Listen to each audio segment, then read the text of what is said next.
इचलकरंजी शहर परिसरासह धरण पाणलोट क्षेत्रात 4 दिवसांपासून पावसाने संततधार धरली आहे. त्यामुळे सर्वच नद्यांच्या पाणी पातळीत झपाट्याने वाढ होत चालली आहे.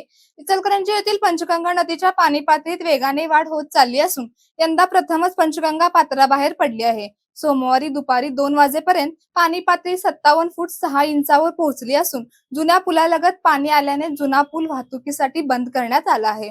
दरम्यान पाणी पातळीत गतीने वाढ होत चालली असल्याने महानगरपालिकेची आपत्कालीन यंत्रणा कार्यान्वित झाली आहे.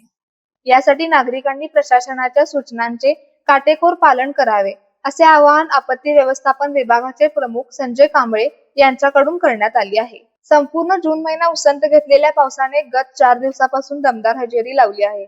अल्पक्षी विश्रांती घेत संततधार धरलेल्या पावसामुळे नद्यांची पाणी पातळी गतीने वाढत चालली आहे. इचलकरंजी येथील पंचगंगा नदीची इशारा पातळी 68 फुटावर असून 71 फुटावर धोका पातळी आहे. नदीचे पाणी पात्राबाहेर पडले असून संपूर्ण घाट पाण्याखाली गेला आहे, तर जुना पूल वाहतुकीसाठी बंद करण्यात आला आहे. स्मशानभूमीच्या पार्किंगमध्ये पाणी शिरले असून नदी तीरावरील महादेव मंदिर परिसरात पुराचे पाणी पोहोचले आहे. महापालिका प्रशासनाने यांत्रिक बोटीसह आपत्कालीन यंत्रणा सज्ज ठेवली असून नदीकाठच्या नागरिकांना सतर्कतेचा इशारा दिला आहे.